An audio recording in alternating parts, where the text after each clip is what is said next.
en van bevestiging wat uitgegaan het of het vooraf so beplan was. So, laat ek sommer in die begin sê vir iemand wat na die tyd wil vra, ek het nie geweet dat Shamaine gaan getuig en Shamaine weet ook nie waar die boodskap is nie. En tog was die twee perfek by mekaar in. Want dit is hoe God se beskikking werk. Want vandag is wat die Here op my hart gelê het is gebed. En soos wat Shamaine se getuienis se kern is gebed en die voorbereiding van mense. Nie net jy vir jouself nie, jy vir ander mense en ook intercessors vir mekaar en vir ander mense. Baie keer ook vir mense wat jy nie noodwendig eers ken nie. En die oomblik as 'n mens praat van gebed, dan is die eerste vraag wat opgaan van enige het sy 'n gelowige of 'n ongelowige. En dit is nogal 'n goeie vraag, want die kinders het altyd by die sonnaskool ook gevra. En daar's baie meriete daarin. Hoekom moet ons bid as God reeds alles weet? As God weet wat ons nodig het, hoekom moet ons dit vir hom sê? Die tweede vraag wat ongelowiges veral vra, maar dit kom by gelowiges ook op. Hoekom word al ons gebede nie beantwoord nie? En dan die derde een wat daaruit moet voortspruit is, bid ons reg? Is daar regte en 'n verkeerde manier? Nou, voordat ons daarby uitkom, almal wat my ken, weet ek hou van stories. Nou, 'n storie illustreer baie keer 'n beginsel beter as net 'n klomp droë feite, en dit is ook, glo ek, hoekom Jesus baie keer in gelykenisse vir mense goed geleer het. Nou, die van julle wat uit julle kinderdae uit dit onthou, vergewe nou maar en luister nou maar weer, maar die wat nou nie bekend was met Grimm se sprokies, daar's 'n baie mooi sprokie van hom, baie ironies eintlik, wat 'n mens ook kan toepas op gebed. En ek dink dit is veral, as ons nou aangaan met die boodskap, soos dat gebed is 'n ongelooflike kragtige geestelike wapen in jou arsenaal as gelowige. En nou om vir 'n kind soos die kleintjies wat hier voor sit, 'n masjiengeweer te gee en hom op outomaties te stel en sê gaan speel, is amper so onverantwoordelik as soos om vir iemand te sê, man, gaan bid net soos jy wil. Want jy moet versigtig wees waarvoor jy vra. En dis juist waar die sprokie vir my eintlik so mooi is. Die sprokie is namens die 3 wense. Daar was 'n redelike arm man en 'n vrou, die man was 'n houtkapper, en op 'n stadium het hy iemand in die woud gehelp, wat in die moeilikheid was, en die persoon sê te vir hom, ek gaan vir jou, om dankie te sê, gaan ek vir jou 3 wense gee. Maar gaan nou eers huis toe, en dink al, hy moet nie nou dadelik wens nie, en hy gaan huis toe, en hy sê vir sy vrou, jy sal nie raai wat het vandag gebeur nie, ek was in die woud, en daar was nou iemand wat in die moeilikheid was, en omdat ek hom gehelp het, het hy vir my gesê, hy gee vir my 3 wense. En sy vrou sê vir my, man, jy weet mos, wense word nie waar nie. Hy sê, maar rarig, die ou het vir my 3 wense gegee, sê, wat het ons om te verloor? Ek meen, kom ons gebruik die 3 wense. En sy sê, ja, weet jy, ons is nogal arm, om nou vir geld te vra, is nou glad nie 'n slegte idee nie, soos nou vanaand eet ons brood. Maar wors nou maar lekker geweest, ek wens ons het wors gehad, koop staal is dit wors op die tafel. En hy sê, jou dom vrou het vir julle wens gemors op 'n stuk wors. Nou sal kan jy nou wees, ek wens hy wors het in jou neus vas, koop sal sy die wors van haar neus vas. Nou sit hy met die ding, sy vrou het uit die wors, en sy skree, en sy gaan te keer, en sy sê vir hom, haal nie die wors van my neus af, en sy kry dit te losie. Sê, okay, ons het nog 1 wens. Hy wens, okay, ek wens toch net die wors verloskom vir my vrou se neus af. Dit is as jy nie omgaan met iets wat vir jou gegee word, as 'n groot voorreg, op 'n verantwoordelike manier en op 'n korrekte manier nie. En 'n mens kan nie oor gebed praat sonder te begin by wat ons ken as die Onse Vader gebed nie. In Matteus 6 vanaf vers 9, die disippels het vir Jesus gevra hoe om te bid, en toe het hy vir hulle die volgende gesê, en ek lees dit graag uit die King James vertaling, want dit bly vir my die een wat in my kop vasgesteek het van kindsdae af. Our Father who art in heaven, hallowed be thy name, your kingdom come, your will be done, on earth as it is in heaven. Give us this day our daily bread, and forgive us our trespasses as we forgive those who trespass against us. And lead us not into temptation, but deliver us from evil. For thine is the kingdom, and the power, and the glory, forever and ever. Amen. Nou, elkeen van ons het op 'n stadium, althans ek hoop almal het nie, maar ek onthou dat ek het in die kinderkrans is ons geleer aan die hand van die Onse Vader, is daar 5 elemente van gebed wat jy so op jou vingers moet aftel, terwyl jy bid. Ek kan nie meer onthou wat dit was nie, en ek is bly ek kan nie onthou nie. Want nêrens in die Bybel staan daar dat as jy nie hierdie woorde volg, gaan God nie jou gebede verhoor nie. En ek dink ons is so vinnig om 'n las op onsself te lê en te wil sê, ja maar God het nie my gebed verhoor nie, want ek het dit nie reg gebid nie, dan gaan jy maar terug na die Onse Vader toe, of jy gaan terug na die psalms toe, maar dit wat in jou hart is, kom nie uit nie. En wat dan volgende gebeur, is jou gebed word nie verhoor nie, want jy het eintlik nooit gesê wat jy nodig gehad het nie. Of jy het in die slaap geraak, want die meeste van ons ken die Onse Vader al so goed, jy bid hom half op autopilot, of jou gedagtes dwaal. Ek dink dit is iets waarmee ons almal sukkel. Of baie keer as jy nou wel daarin slaag om iets uit jou eie uit te sê, en jy dink môreoggend wat het ek gisteraand gebid, dan kan jy nie eens onthou wat het jy gebid nie. Hoekom nie, want jou hart word nie meer geraak deur jou gebede nie. En as ons teruggaan na die begin toe, ons wil gaan kyk, hoekom ons moet bid, hoeveel ons moet bid, waar ons moet bid, is al maar net een plek om te gaan kyk, en dit is terug na God se woord toe. In Filippense 4 vers 6 sê Paulus, pray about everything. Daar's niks oor jy nie mag bid nie. As dit jou gebed is, en ons sal net nou sien waarin die maatstawwe waarna wel moet voldoen word, om wors op jou tafel te hê, is dit nie verkeerd om te bid vir wors op jou tafel nie. Daar's net 'n paar ander faktore wat jy ook in ag moet neem. En kan ons op die punt kom waar ons kan sê, ek het nou regtig alles in my lewe, dit gaan goed met my, dit gaan goed met almal rondom my, so ek hoef nou nie te bid nie. Die antwoord in 1 Tessalonisense 5 vers 17, never stop praying. Dis 'n opdrag. Jy hou nooit op met bid nie. En ek dink een van die grootste probleme wat ons mee sit, veral ons as volwassenes, en as ek praat van volwassenes, praat ek nie van kronologiese ouderdomme nie, ek praat van geestelike volwassenes, is ons het verval in clichés en stereotypes. Moenie hande opsteek nie. Wie van julle bid voor julle ete eintlik maar min of meer dieselfde woorde? Dis 'n baie algemene ding, al is dit nou nie 'n ding wat jy uit jou kop uit geleer het nie, want dit raak vir jou 'n comfort zone. En dit beteken nie as iets verkeerd nie, baie van die tafelgebede wat ons bid is werklik baie mooi, maar hoor jy nog wat jy sê? Of is dit maar net 'n gewoonte? En as ons teruggaan na die Onse Vader toe, dink ek, die eerste ding wat 'n mens daar vir mekaar moet sê, is Jesus het nooit gesê, as julle nie hierdie woorde bid, gaan julle gebede nie verhoor word nie. En ons sal nou in die Bybel kyk ook, dat Jesus self het nie eens daai gebede gebid, spesifieke woorde gebid nie. So hoekom het hy die Onse Vader vir sy disippels gegee?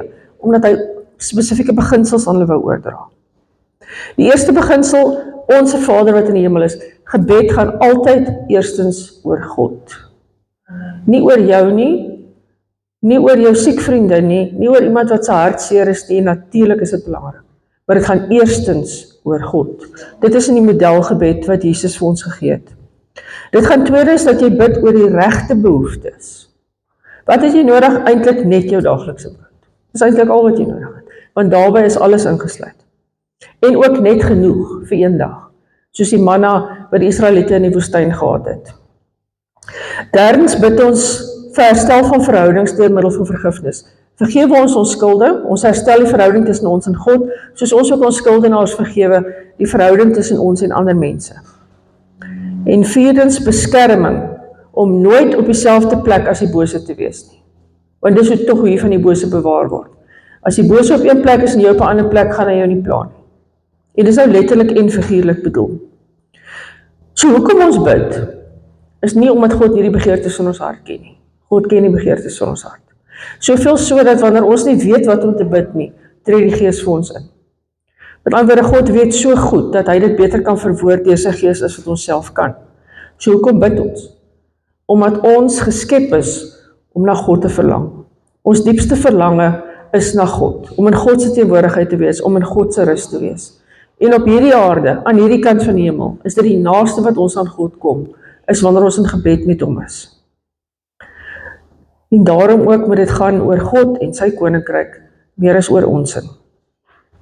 Ons is so geneig om, as ons te gaan bid, dan het ons hierdie behoeftegedrewe wenslys. En ek sal net by intercessors kom, maar by intercessors is dit baie keer baie belangrik, want daar is 'n lys van goed waarvoor jy bid. Maar oppas dat jy nie verval in die gewoonte om, ek wil dit hê, ek wil dit hê, ek wil dit hê, en dan het jy hierdie mental checklist waar jy aftik, ok, ek het nou vir dit gebid, ek nou vir dit gebid, ek nou vir dit gebid het. Dis die een geneigtheid wat ons het. Die tweede een wat ons het, is ons wil weet. Ons maak asof gebed en ons gesprek met God 'n Google soektog is. Hoekom dit? Wat moet ek hier doen? Wat 'n kar moet ek koop? Moet ek daai werk vat? Wat 'n kleurrok moet ek dra? Moet ek met daai een trou? Wat moet ek vir daai een sê? God is nie Google nie. Ons kan nie net ons behoeftes wat ons wenslysie maak voor God gaan plaas en antwoorde van hom demand nie. Dink bietjie mooi hoe arrogant is dit eintlik. God sit in sy troonkamer. Die aarde is sy voetbank. Dit is alles ooreenkomstig die Bybel, dit is wat in Jakobus staan, die aarde is God se voetbank. Nou het jy die vermetelheid om op te spring van die voetbank en in God se troonkamer in te storm om die antwoorde van hom te eis. Want dit is eintlik wat jy doen. En eers as my so daarna kyk, dan besef jy dat dit kan tog nie wees waaroor gebed gaan nie, of dit kan nie al wees waaroor gebed gaan nie. Daar moet iets meer wees. En dan dink ek, terwyl ons nou praat oor die foute, een van die baie foute wat ons maak, is dat ons dink een persoon se gebed dra meer gewig as 'n ander se. So ons is baie vinnig om te sê, bid vir my, niks meer fout nie. Maar my eerste vraag wat ek baie keer vir iemand vra, wat vir my vra, bid vir my, is bid jy ook vir jouself, kan ek saam met jou bid? Want jy moet oppas as jy vir iemand sê, bid vir my, om die verantwoordelikheid van jouself af te haal en terug te staan, want hulle gaan mos nou vir my bid. Die verantwoordelikheid is nie van jou afgehaal nie. Partykeer is dit so. En ek kan dink dat dit dalk vir Shamaine op 'n stadium so was, sy wat nou getuig het.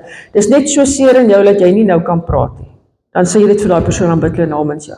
Maar dit is nie dieselfde as om die verantwoordelikheid van jouself af te skuif en dit iemand anders se verantwoordelikheid te maak om met God te praat nie. Want wat gaan gebeur? Jy gaan nie daai spesifieke intieme gesprek met God hê nie. Hy kan jou nie troos as jy nie by sy voete gaan sit nie. Dan kry daai persoon nie troos en nie jy nie. En hoekom ek spesifiek sê, let daarop, ons is vinnig om te sê, as daar iets fout gaan, vra die pastoor om vir ons te bid, vra oom Angus om vir ons te bid. Niks meer fout nie, maar moenie dink hulle gebede dra groter krag as jou eie nie. En dit is Bybels. In Jakobus 5 vers 16, the earnest prayer of a righteous person has great power. If you are a righteous person, your prayers will have great power. Einde van die storie. As jy nie iemand anders kan opspoor om vir jou te bid wat 'n pastoor is of wat een van 'n geestelike amp is en jy dink jy's daar om nou verlore, jou gebed gaan nie beantwoord word nie, herinner jouself in Jakobus 5 vers 16. As jy 'n regverdige is, het jou opregte gebed groot krag. Nou, daar's al 'n paar goed waaroor mense stry, val as ons oor gebed praat. Die eerste een is, moet my oë oop of toe wees? Wys vir my in die Bybel waar staan dat jou oë moet toe wees. Maar wys ook vir my in die Bybel waar staan dat jou oë moet oop wees. Moenie oor goed stry wat eintlik glad nie saak maak nie. Interessant genoeg, in Johannes 17 bid Jesus vir sy disippels. Van een van die mooiste intercessorsgebede wat 'n mens ooit as 'n voorbeeld kan gebruik. Maar Johannes 17 vers 1 begin, Jesus het na die hemel gekyk en begin bid. Het is sy oë toegemaak. So as jy volgende keer weer aan iemand wil stamp en sê, kyk daar, maak jy sy oë toe nie. Wees net versigtig of wat jy sê heeltemal Bybels is. Hoekom maak ons oë toe? Dis eintlik baie eenvoudig, ons konsentreer beter. As jy jou oë toe maak, dan sluit jy ander goed uit wat jou aandag kan aftrek. Maar daar is niks meer fout as jy oë oop is onder gebed nie. Moenie in formalismes en in reëls vasval wat God nie op ons gelê het nie. Geen mens kan dit op jou lê nie. Die tweede een waaroor baie mense ook baie verskil, hy sê jy kan nie lê en bid nie. Okay, dit maak sin, want jy kan dalk in die slaap raak. Maar as jy nie in die slaap raak nie, is daar niks in die Bybel wat sê, jy kan nie lê en bid nie, veral as jy jouself voor God verneder, en jouself verminder, en op jou aangesig voor God gaan lê, soos wat Dawid baie keer gedoen het. En of jy staan en of jy kniel, as jy wil kniel, omdat jy voel dat die oomblik van jou vereis om eerbied aan God te bewys, dan kniel jy. As jy voel om te staan, dan staan jy. Ek het die laaste tyd nogal rondgekyk hoe verskillend mense se gewoontes is, wanneer hulle bid. Julle sal dit nou nie lekker sien, want Andries staan gewoonlik agter. Andries maak so met sy hande as hy bid. Sy hande gaan so. Ek weet nie of hy het al agtergekom het. Dit maak nie saak nie. Dit maak nie saak nie. God kyk na jou hart. Oom Beertjie is nou nie vandag nie, as Oom Beertjie regtig uit sy hart uit bid, dan sing hy. Ek kan nie sing nie. Dis Oom Beertjie se manier om te sing. As ek regtig ernstig bid, dan loop ek rond. Ek kan nie op een plek staan nie. So natuurlik is my oë nie toe nie, want ek gaan my tande uitval. Dis deel van hoe ek met God kommunikeer. So voordat jy jouself straf en ander mense oordeel oor die posisie waar hulle is, of hulle oë oop of toe is, dink bietjie daaraan dat jy vrygemaak is. Dan solank jy die koneksie met God het, daar regtig nie vaste voorskrifte is nie. En dan, ding waaroor baie mense ook stry, lang gebede versus kort gebede. Ek gaan niks daarvan sê, behalwe wat die Bybel self sê nie. Matteus 6 vers 7, don't babble on and on. Dis regtig wat daar staan.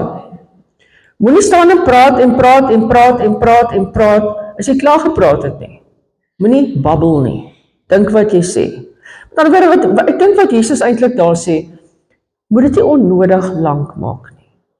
As dit op jou hart lê om vir die volgende uur te bid, dan doen jy dit. Maar as jy nie besig om te babbel nie, dan is jy besig om opreg met God te praat. Moenie babbel nie, die lengte van jou gebed beïndruk nie vir God nie. En dan wil ek graag net 2 voorbeelde uit die Bybel uithaal, van ongelooflike kort gebeure, hulle was een sin, albei van hulle. En albei van hulle het vir die bidder alles verander.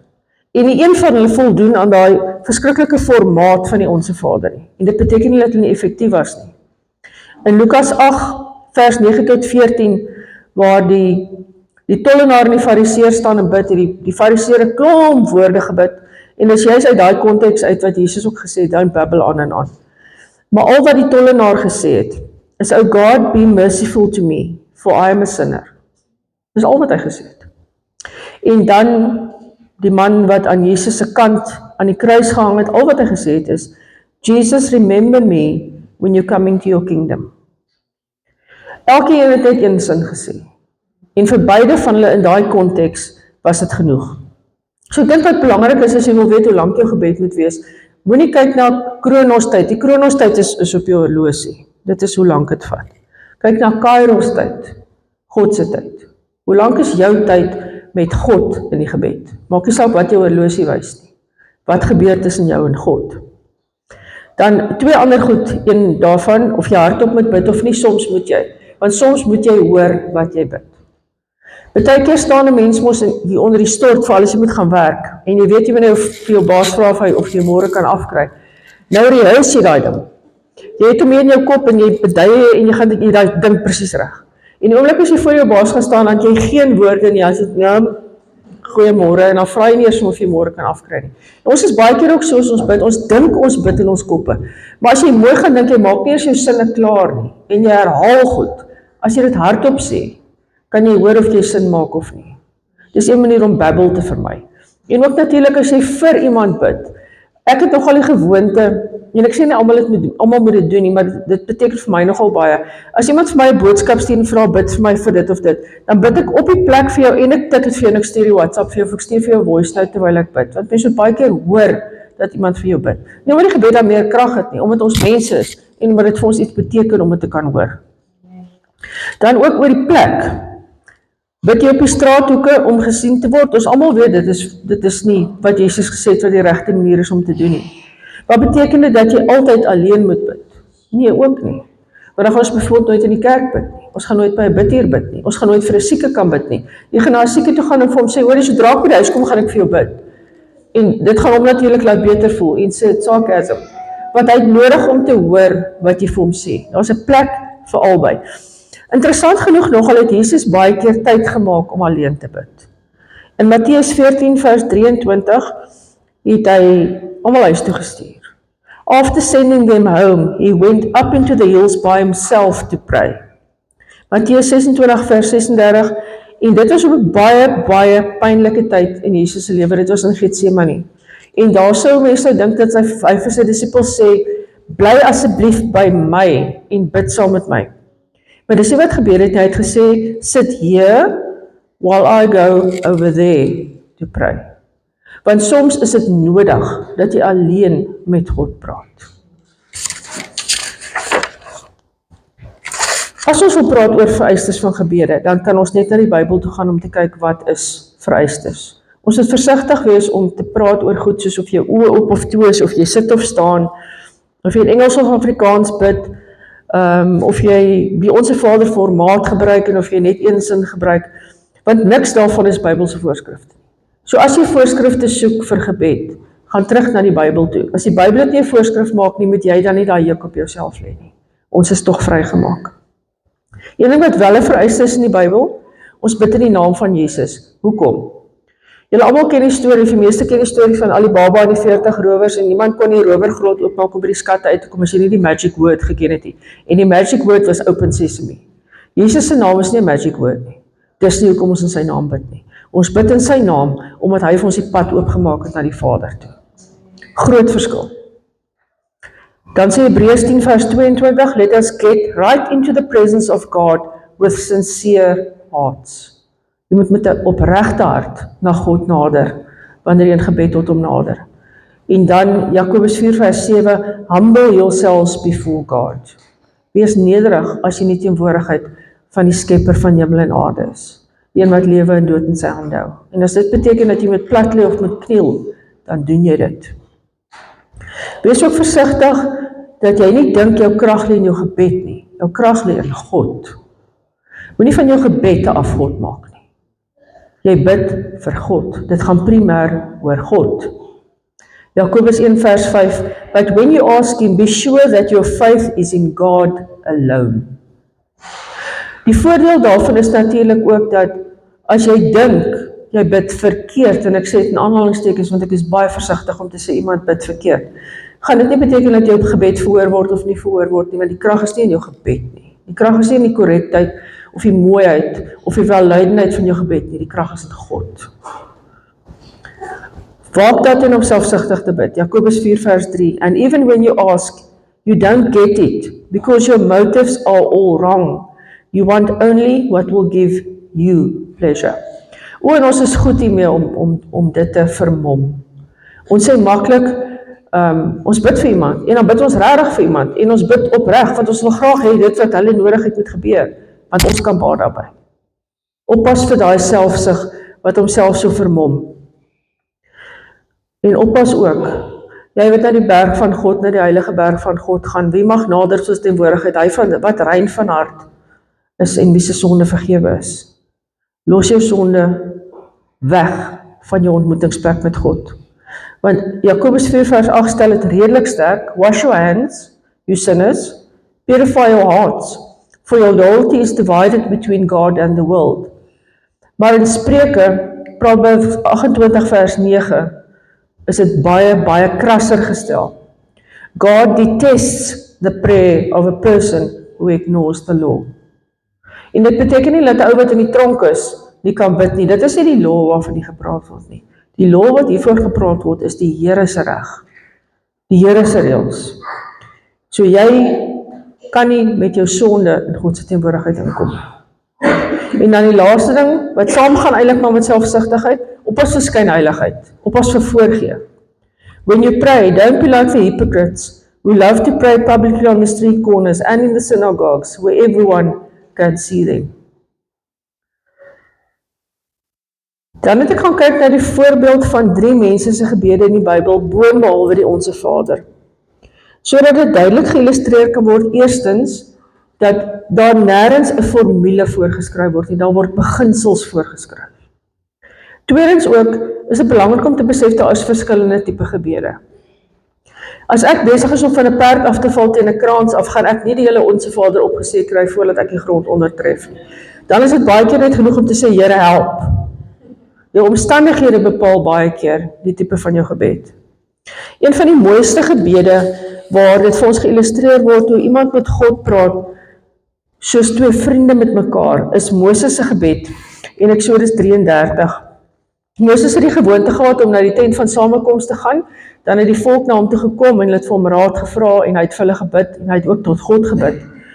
En as ons kyk na, dit begin hier van vers 7 af, kyk na vers 11, waar daar staan dat Moses het met God gepraat, direk soos met 'n vriend. Soos bijvoorbeeld as ek in vers 12 lees, one day Moses said to the Lord, you have been telling me, take these people up to the promised land, but you haven't told me whom you will send with me. You have told me I know you by name and I look favorably on you. If it is true that you look favorably on me, let me know your ways, so I may understand you more fully and continue to enjoy your favor. En daar was niks vermetel daarin nie, want in vers 11 staan daar, inside the tent of meeting, the Lord would speak to Moses face to face, as one speaks to a friend. Hoekom kon Moses dit doen? Hy het met 'n opregte hart gegaan, sondevergifnis is gedoen, het met skoon hande voor God gaan staan, uit in opregtheid en nederigheid voor God gestaan. Dan praat jy met God en God met jou, soos met 'n vriend. En dan in vers 17, as jy gewonder het, hoe God daaroor voel. God luister graag na sy vriende wat met hom praat, na ons wat sy kinders is. Want hy sê in vers 17, I will indeed do what you have asked for. I look favorably on you, and I know you by name. Dit geef mens amper die indruk, of dit gee mens die indruk, dat gebed is nie 'n monoloog, jy wat sit en praat en praat en praat en praat nie. As jy stil genoeg raak, sal jy hoor dat God jou antwoord. Al sê hy net vir jou, wees rustig my kind. Die ander Bybelse voorbeeld wat ons gewoonlik net die einde van ken, ons kyk nie na die begin nie, en dit is hoekom ek vandag ook graag eintlik na die hele ene wil kyk, is Habakuk. Ons ken almal die laaste gedeelte van Habakuk, waar die mooi gedeelte van Habakuk, waar Habakuk vir die Here sê, die profeet Habakuk sê, dat hy die Here sal loof en prys sal gaan met hom sleg. En ons gaan net daarby stil staan, en dit is baie keer as iemand sê Habakuk, waarvoor ons Habakuk onthou. Maar dit is nie eintlik waaroor die boek Habakuk gaan nie. Die boek Habakuk is tweespraak. Dit begin met 'n gebed van die profeet Habakuk, en hierdie is 'n klaaggebed. Hy kla by die Here. Dan antwoord God hom. Dan gee hy weer 'n klaaggebed. Dan antwoord God hom weer. En dan eers in Habakuk 3 kom hy op die punt waar hy kan sê, al sou dit met my sleg gaan, sal ek U nog steeds loof. En daarom is dit belangrik, dink ek, om na Habakuk se gebed te kyk, nie net na hoofstuk 3 nie, kyk na hoofstuk 1. Hier is dit baie duidelike klaaggebed. Onthou, dit was die tyd van die onderdrukking deur die Babiloniërs, en dit het sleg gegaan met die volk van die Here, en Habakuk is as profeet geroep. En sy eerste gebed wat opgeteken is, klink as volg. Dis ook getitel Habakuk's Complaint. How long, O Lord, must I call for help? But you do not listen. Violence is everywhere, I cry, but you do not come to save. Must I forever see these evil deeds? Why must I watch all this misery? Wherever I look, I see destruction and violence. I am surrounded by people who love to argue and fight. The law has become paralyzed, and there is no justice in the courts. The wicked far outnumber the righteous, so that justice has become perverted. En ek het spesifiek hierdie stuk hardop gelees, want klink hierdie gedeelte nie bekend nie. The law has become paralyzed, and there is no justice in the courts. The wicked far outnumber the righteous, so that justice has become perverted. Jy hoef nie eintlik na die nuus te kyk of nuus te luister nie, jy kan dit nie mis nie, dit is wat in die wêreld aangaan. En onthou nou ook wat Prediker gesê, daar is niks niets onder die son nie. Alles wat is, was en sal weer wees. En daarom is Habakuk se gebed vir ons vandag net so relevant. Hy het ook gesit met magsmisbruik, met korrupsie, met onregverdigheid, met onderdrukking. Presies dieselfde as waarmee ons nou sit. En dan antwoord God hom. Look at the nations, look and be amazed, for I am doing something in your own day, something you wouldn't believe even if someone told you about it. Nou dit klink baie mooi, maar Habakuk is nog nie tevrede nie. Hy luister na wat God vir hom sê, maar in hoofstuk 2 gaan sy klagtes aan. En in vers 17 sê hy, will you let them get away with this forever? Will they succeed forever in their heartless conquests? Nou elke keer as ons die water dit in die krag gaan af, van sy almal op van ons in hierdie dorp, gaan hierdie munisipaliteit vir ewig aanhou. En dit is presies hoe Habakuk gevoel het. Habakuk het presies dieselfde ding gevra. Maar hier verskil Habakuk se tweede klaaggebed alreeds van sy eerste een. Hoekom? Want hy het alreeds 'n woord van God gehad.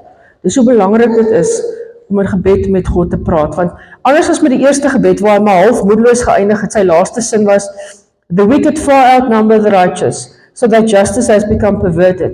En sy tweede gebed, wat steeds 'n klaaggebed is, eindig hy deur te sê, I will climb up to my watchtower and stand at my guard post. There I will wait to see what the Lord says, and how he will answer my complaint. Kan julle alreeds die groei sien in Habakuk? Een gebed, een keer in die teenwoordigheid van God, een woord van God, en hy begin groei. Sy omstandighede het niks verander, sy omstandighede is presies dieselfde, maar hy het verander. En God antwoord die tweede keer, en God se genade antwoord hy vir Habakuk die tweede keer, al kla hy maar nog steeds. Hy sê, this vision is for future time. It describes the end, and it will be fulfilled. If it seems slow in coming, wait patiently, for it will surely take place. It will not be delayed. En is eers dan wat Habakuk oorgaan, en aan die einde van hoofstuk 3, dit sê waarvoor ons vir Habakuk onthou. I will wait quietly for the coming day, When disaster will strike the people who invade us, even though the fig trees have no blossoms, and there are no grapes on the vines, even though the olive crop fails, and the fields lie empty and barren, even though the flocks die in the fields, and the cattle barns are empty, yet I will rejoice in the Lord. I will be joyful in the Lord of my salvation. The sovereign Lord is my strength. He makes me as sure-footed as a deer, able to tread upon the heights. En wat natuurlik belangrik is, as mens spesifiek kyk na Habakuk, is in sy leeftyd, of tydens die skryf van die boek van Habakuk, het niks vir hom verbeter nie. Maar hy het heeltemal verander, omdat hy ontmoeting met God gehad het. Dan die ander gebed wat 'n mens moet meld, want mens kan op geen manier ooit 'n mooier voorbeeld van 'n intercessorsgebed kry as Johannes 17 waar Jesus vir sy disippels bid nie. Jesus het vir ons die perfekte voorbeeld gee. En as mens kyk na die hele Johannes 17 vers 1 tot vers 25, vra Jesus nooit iets vir homself nie. Hy bid heeltyd vir sy disippels, maar hy bid vir meer as dit. En een ding wat hierso nogal ooreenstem, soveel soos wat die gebede verskil, sy Johannes 17 intercessorsgebed met verskil van die Onse Vader, in baie opsigte, maar een ding wat ooreenstem, gaan kyk bietjie in die Onse Vader watter woord, wat vanselfsprekend is wanneer ons bid. Ons sê dit almal, verskyn glad nie in die Onse Vader en dis ek en my. Dis glad nie daar nie. Net soos wat Jesus nie vir homself bid in sy Johannes 17 gebed nie. Hy bid vir die beskerming van sy disippels, want hy weet hy gaan hulle verlaat. In vers 11 sê hy, now protect them by the power of your name. Hy gee die eer aan God, en hy bid vir beskerming vir diegene wat hy moet agterlaat. En dan vir ons vandag die mooiste troos in vers 20, want luister mooi, en jy sal hoor dat Jesus daar ook reeds vir jou gebid het.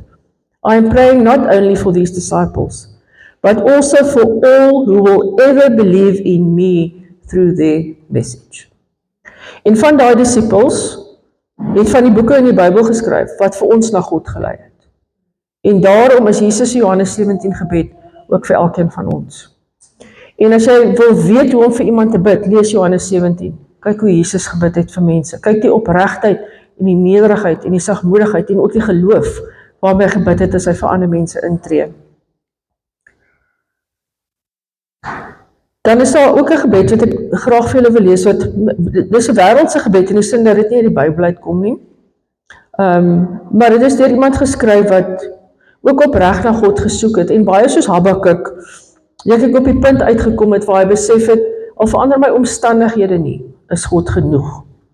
Hy het gesê, solank ons ten spyte van die nyd, die droogte en die stof, en die pyn en die wanhoop, kan bly hoop, kan bly glo, dat iewers agter die sterre 'n God is, wat ons eenmaal weer deel sal maak van sy vrede en sy liefde. Dan was dit die moeite werd om te lewe en te sterwe. En nou is ons op die punt waar, miskien, ek hoop so, dat daar ten minste iewers in jou iets is wat vir jou die begeerte skep dat jy graag verdieping in jou gebedslewe wil hê. Maar dit help jy 'n stapie uit met die intense begeerte en jy het absoluut geen idee waar om te begin nie. Want ons as mense is nogal snaakse goed, ons leer gewoontes aan, wat ons verskriklik moeilik afleer.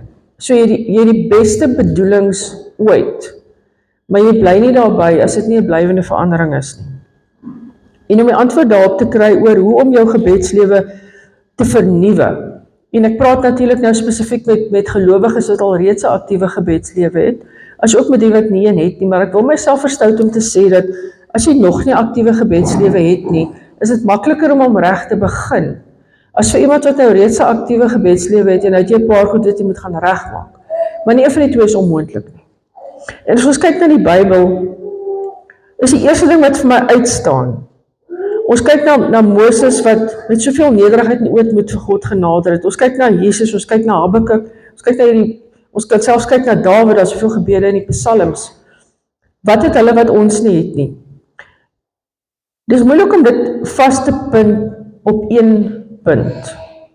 Maar ek dink die maklikste manier om terug te gaan na die begin toe, as jy jouself nou half moet reboot, soos wanneer jou rekenaar vashak en jy wil graag jou gebedslewe reboot, Ons gaan terug na die begin toe. En die begin is, in Matteus 18 vers 13, sê Jesus, become like little children.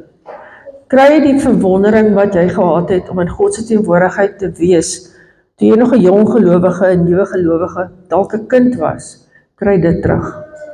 Dat jy staan met daai verwondering van, wow, ek is in God se teenwoordigheid. En daar's 'n baie mooi stukkie wat Rachel Carson, wat ook 'n geestelike skrywer is, geskryf het daaroor, en wat sy praat oor Matteus 18 vers 3, become like little children, en dat sy sê hoekom dit so belangrik is, hoekom Jesus dit gesê het. A child's world is fresh and new and beautiful, full of wonder and excitement.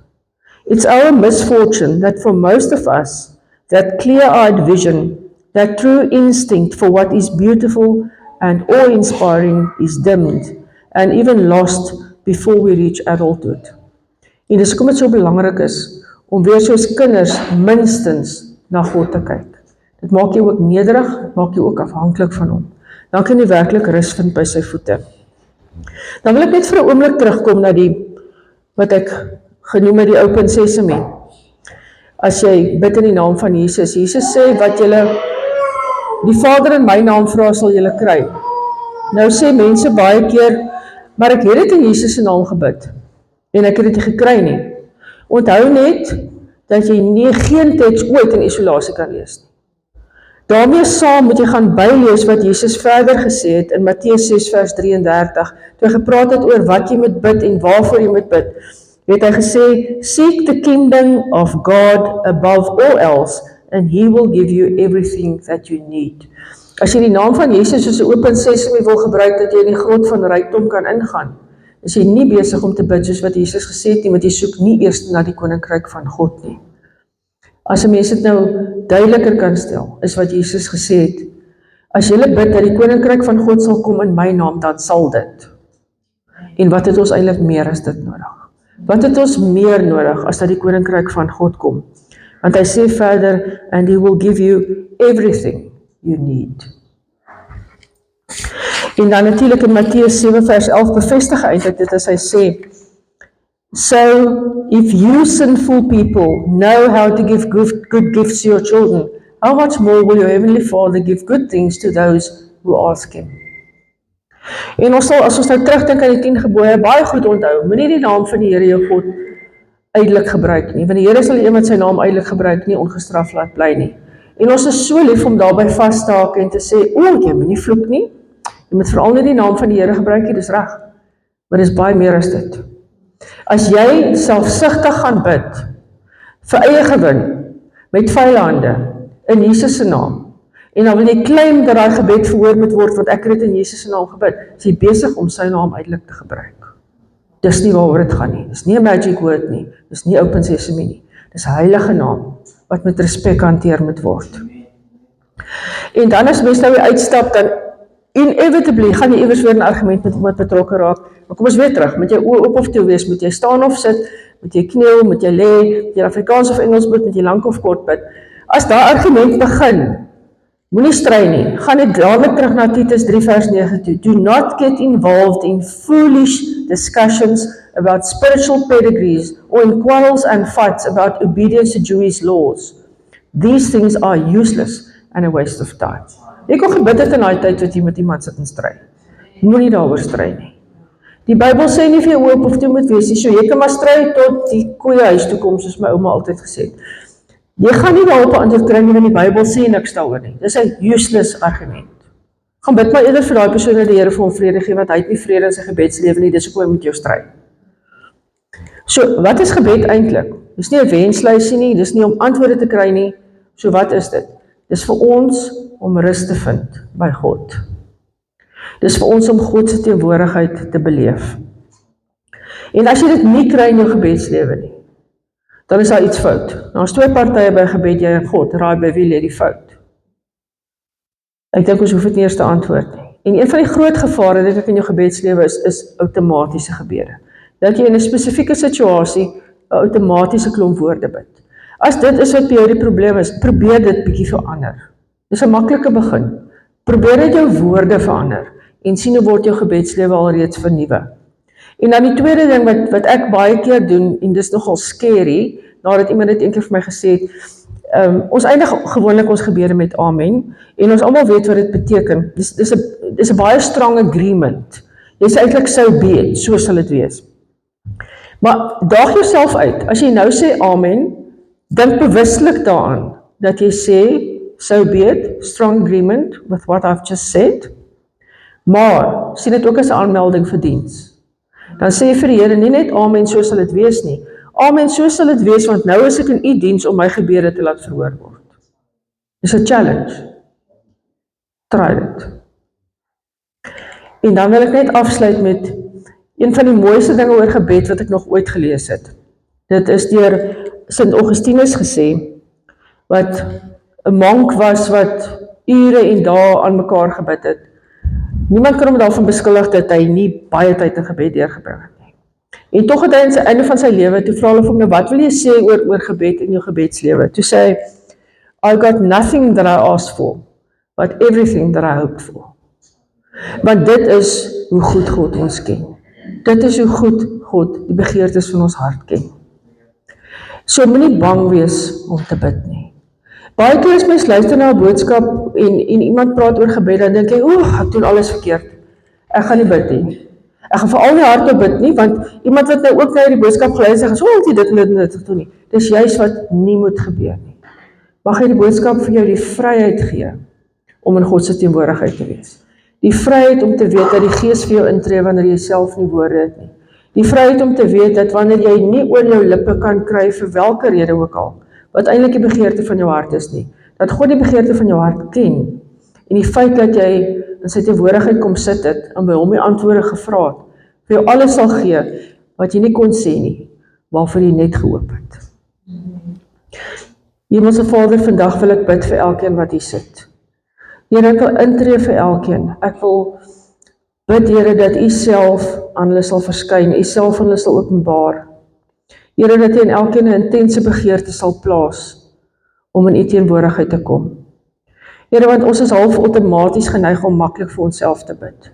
En tweedens sal ons ook maklik bid vir mense vir wie ons omgee, juist omdat ons vir hulle lief is. Maar as meer vir ons gevra word, dan raak ons lui, dan raak ons traag, dan raak ons outomaties, dan is ons harte nie meer daarin nie. Here, leer ons om te bid, soos wat U seun gebid het in Matteus 17 vir sy disippels. Leer ons om met daardie erns, met daardie oorgawe, met daardie autoriteit en met daardie rus by U te kan bid vir ander.